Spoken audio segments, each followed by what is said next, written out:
Oke, hello guys, Kelvin di sini. Jadi seperti yang kalian bisa lihat di depan saya sekarang. Sebenarnya nggak di depan sih, di sini ya. Di sini sekarang ada satu buah kotak laptop. Nah, laptop ini itu tipe Aorus 15, teman-teman. Jadi Aorus ini keluaran dari Gigabyte. Kenapa namanya Aorus? Aorus ini ya seperti kalau misalnya di Asus itu namanya ROG, kalau misalnya di Acer itu namanya Triton. Jadi kalau di Gigabyte tuh nama tipe gamingnya itu Aorus, Aorus ya. Jadi gak usah menunggu lama lagi. Ini barusan saya beli semalam karena lagi diskon ya. Kalau misalnya lihat barang elektronik diskon tuh nggak tahan memang ya. Bawaannya mau belanja aja. Jadi kita langsung buka aja kotak dari Aorus ini. Ya, kotaknya. Ini kotaknya. Kita buka aja ya.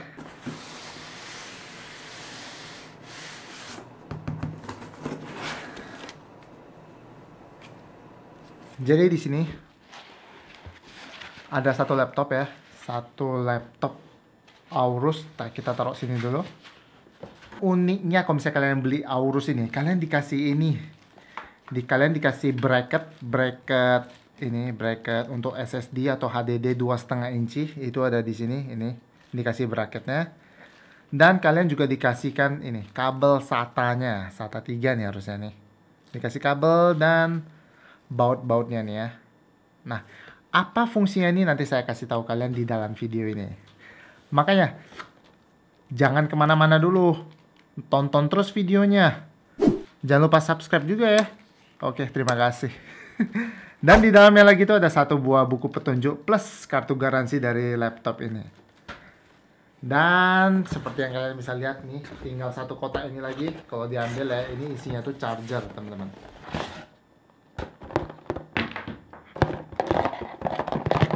Kok nggak keluar sih? Anjay. Ini chargernya tuh super slim banget. Jadi kalau misalnya kalian bawa kemana-mana itu nggak berat ya. Karena ini kecil banget nih. Ini laptop gaming. Tipe Aorus ya. Tipe Aorus tuh ibarat kata setara dengan ROG. Tapi ini tipis banget nih. 180 watt doang nih chargernya. Dan ini kalian bisa lihat ya. Ini itu laptop Aorus. Di sini mah kita lepas. Untung nggak jatuh. Oke. Yang satunya lagi. Oke, right. Dan ini aku mau kasih kalian lihat penampakan dari laptopnya pertama kali ya. Oke, mungkin kalian udah bisa lihat. Anjay, terbalik. Bentar. Ulang.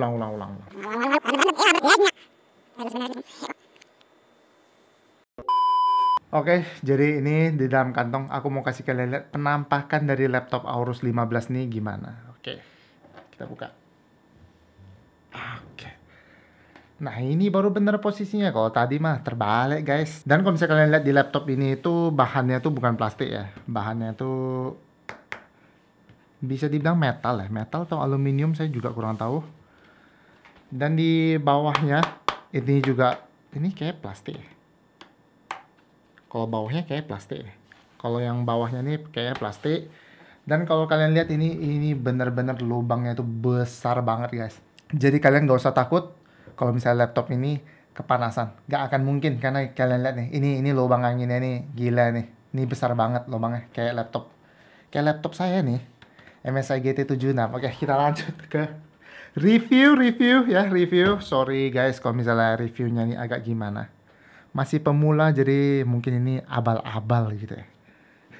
Tapi terima kasih bagi kalian semua yang sudah nonton di video ini. Jangan lupa untuk klik tombol subscribe-nya dan tombol like-nya juga. Dan jangan lupa juga untuk komen di bawah ini. Terima kasih banyak. Jadi kita lanjut buka laptopnya. Nih aku mau kasih kalian lihat lagi. Buka laptopnya ya. Aku ngumpet aja guys. Ini bisa dibuka dengan satu tangan gak ya? Kita coba ya. Oke. Rupanya tidak bisa guys. Ternyata mesti ada lonjakan sedikit, jadi ya udah nggak apa-apa. Jadi ini bentuk layarnya itu gimana ya? Kalian lihat ini, ya udahlah ya. Oke, kita lanjut. Aku nyalain dulu ya. Kalau nggak nyalain gimana mau kasih tau kalian gimana isinya ya? Ini kalau misalnya kalian lihat di belakangnya ini harusnya nyala ya.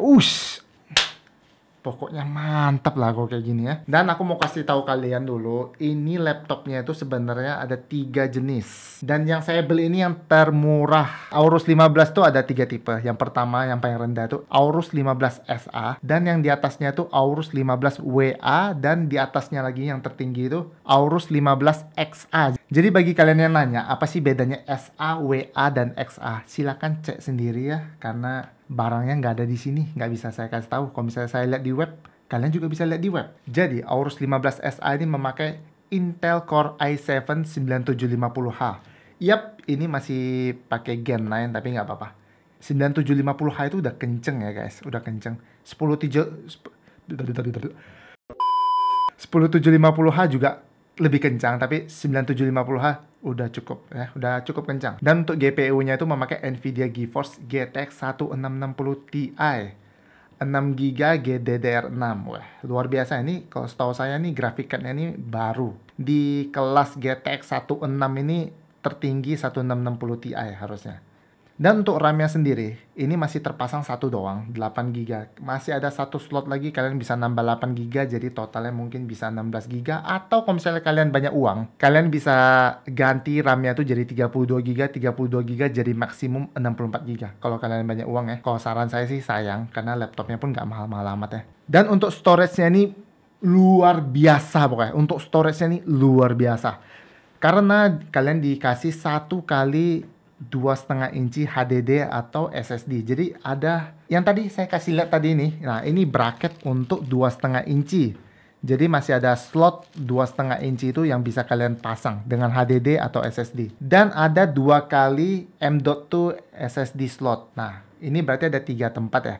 Satu tempat ini sudah dipakai. Nah, diisi dengan Intel SSD 512GB. Jadi kalian masih ada sisa 2 slot untuk menambah hard disk kalian. Yang pertama itu 2,5 inci dan satunya itu 1 slot M.2 SSD ya. Jadi masih ada tambah 2. Pokoknya kapasitasnya jadi tokcer lah ya. Pokoknya kapasitasnya itu bisa banyak kalau di laptop ini. Karena tempat penyimpanannya tuh banyak. Dan untuk layarnya ini sudah lebih dari cukup kalau saya rasa. Karena layarnya ini pakai panel LG 15,6 inci IPS anti-glare 144Hz. Ya, untuk gaming 144Hz udah lebih dari cukup. Dan untuk kelengkapan portnya, di sebelah kanan tuh ada 2 kali USB 3.1 Type A Gen 1. Dan ada 1 kali audio combo jack. Di sebelah kirinya itu ada 1 kali RJ45, 1 kali USB 3.1 Type A Gen 1 lagi, dan 1 buah micro SD readers. Di sini yang saya sayangkan, kenapa harus micro SD reader? Kenapa nggak SD card reader aja? Dan di belakang laptop ini itu ada 1 Kensington lock, 1 USB 3.1 Type C Gen 2, ada 1 mini display port, ada 1 HDMI, dan 1 power jack. Dimensi laptop ini juga tidak besar-besar kali bagi saya, biar masih bisa dibawa kemana-mana. Beratnya ini cuma 2,4 kilo dan panjang lebar tingginya itu 36,1 kali 24,6 kali 24,4. Bagi saya sih nggak besar, masih oke dibawa kemana-mana nih. Ditambah lagi chargernya tuh yang ringan ya, cuma 180 watt juga. Oke, kita langsung masuk ke fisik dari laptop ini. Kalau misalnya saya lihat flex dari layarnya ini cukup oke. Bagi saya ini kokoh karena tidak terasa ringkih dan tidak ada bunyi-bunyi. Ini bagus. Untuk keyboardnya, maksudnya bagian atas keyboard. Ini kalau misalnya kalian tekan-tekan ya, ini tuh nggak bengkok gitu. Jadi bagus. Dan untuk trackpadnya sendiri, ini sudah enak dipakai. Ya mungkin agak kecil bagi kalian. Dan untuk trackpadnya ini bagi saya udah cukup. Karena udah memakai Windows Precision Driver. Jadi udah pasti akurat. Oke guys, jadi kita langsung tes benchmark dari laptop ini. Jadi kalian kan pasti menunggu ya, gimana sih performa dari laptop ini ya? Oke, kita langsung masuk ke bagian benchmark dari laptop ini. Bagi saya benchmark dari laptop ini itu bagus, speknya juga oke, karena dengan harga 20 juta ini bisa mengalahin spek laptop yang harganya itu 20 juta ke atas. Kecepatan SSD-nya yang sudah bawaan dari laptop ini, itu rate-nya itu bisa mencapai 3000 MB per detik, dan untuk write-nya itu bisa 1229 MB per detik. Itu udah sangat tinggi bagi saya, udah cukup kenceng. Karena masih banyak laptop yang harganya itu 20 juta ke atas, itu speednya itu masih 2000. Kadang masih ada yang di bawah 2000 lagi. Jadi kalau misalnya ini di atas 2000, udah mantap. Dan kita coba buka Blender, aplikasi Blender. Kita coba render BMW ya. Kita ikut-ikut review-review orang lain ya, pakai Blender, kita pun pakai Blender. Dan untuk Blender BMW ini cukup memakan waktu 5 menit 40 detik, nggak lama, udah oke bagi saya. Dan sekarang kita langsung coba Cinebench R15. Nah, kita coba 10 kali run, dan di run pertama itu mendapat skor 1149 CB. Lanjut ke run kedua tuh 1121 CB. Lanjut ke run ketiga 1119 CB. Dan ini hasil dari Cine R15 selama 10 kali tes. Dari yang kalian lihat, ini performanya itu tidak pernah jatuh dari 1100. Paling rendah itu adalah 1107. Kita lanjut dengan Cine R20. Kita benchmark lagi pakai Cine R20. Dan untuk tes pertama kita mendapatkan skor 2634 PT. Di tes kedua ini agak menurun jadi 2566 PT. Di tes ketiga naik lagi di 2617 PT. Dan ini 10 kali tes dari Cine R20. Dan kalian bisa lihat di tes paling terakhir, 3 terakhir, 4 terakhir, itu mengalami penurunan performa yang berturut. Dari 2598 turun ke 2596. Kemudian di tes ke-9 tuh turun lagi ke 2501. Dan di tes ke-10 turun lagi menjadi 2412. Dan selanjutnya kita tes pakai 3D Max Skydriver. Di 3D Max Skydriver ini kita mendapatkan skor 32.955. Bagi saya ini angka sudah lebih besar daripada harga laptop yang 20 juta ke atas. Saya yakin ini. Dan kita coba lagi di Firestrike, di 3D Mark Firestrike itu mendapatkan skor 13.416. Dan ini juga sama. Ini juga skornya itu kalau saya bilang lebih tinggi daripada harga laptop 20 jutaan ke atas. Dan kita lakukan tes terakhir, tes yang mungkin terberat. TimeSpy. Nah, TimeSpy ini mendapat skor 5802. Di TimeSpy ini mungkin udah ngedrop karena memang TimeSpy ini khusus untuk laptop yang performance-nya itu high banget. Baru kita bisa run memakai TimeSpy ini. Jadi kita langsung mencoba laptop ini ke dalam game yang udah saya pilih 4 game ini. Yang pertama itu ada game CSGO. FPS terendah yang didapat dari laptop ini itu adalah 120. Tertinggi itu 190. Average-nya itu 140. Temperatur GPU-nya itu 65 derajat, masih oke, masih hangat, tidak panas, serius. CPU-nya ini masih 75, masih oke, masih enak untuk dimainkan, keyboardnya juga masih belum panas. Untuk game Dota, nah untuk game yang kedua, game Dota, nah di game Dota ini cukup stabil ya, stabil di 120 fps. Suhu GPU-nya juga menurun jadi 58 dan CPU-nya juga menurun dari 75 ke 65. Dan kita coba di game ketiga. Di game ketiga ini ada Resident Evil 3. FPS terendah yang didapat di game ini itu 100, tertingginya itu 144, tapi average-nya itu selama kalian main game ini 144 Hz. Dan untuk GPU-nya itu 70 derajat, CPU-nya itu 78 derajat, masih tidak lebih dari 80, masih enak untuk dimainkan dan keyboard juga masih adem ya, karena ini pakai metal, atasnya bukan plastik, jadi masih enak dipakai. Dan game terakhir yang saya coba ini ada game PUBG. Nah, di game PUBG ini mungkin di laptop ini kurang maksimal ya. Karena FPS itu bisa drop ke 45, tertingginya 180, dan average-nya itu ada di 60. Tapi kadang juga ngedrop ke 40, nanti tiba-tiba naik. Mungkin grafik card-nya ini harus disetting-setting lagi supaya grafik card-nya ini lebih optimal menjalankan game PUBG ini. Dan untuk GPU-nya sendiri, suhunya ini tertinggi kalau misalnya saya lihat ya, di game PUBG ini menyentuh angka 72 derajat Celcius.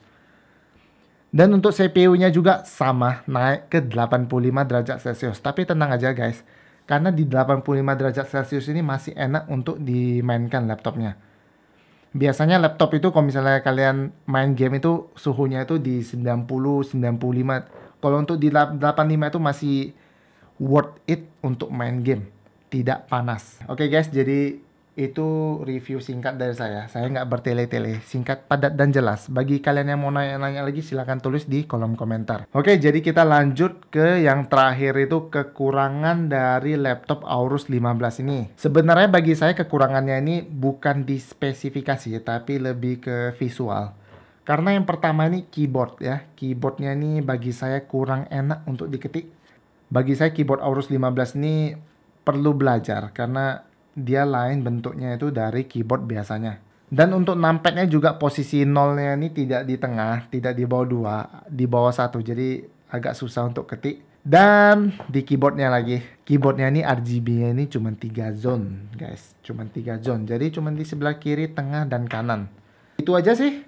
Nggak ada lagi. Oke guys, jadi video review laptop Gigabyte Aorus 15-nya ini sudah selesai.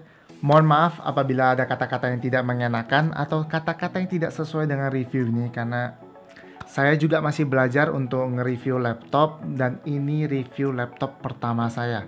Jadi bagi kalian yang suka dengan video ini, jangan lupa tulis komentar di bawah kalau misalnya kalian suka.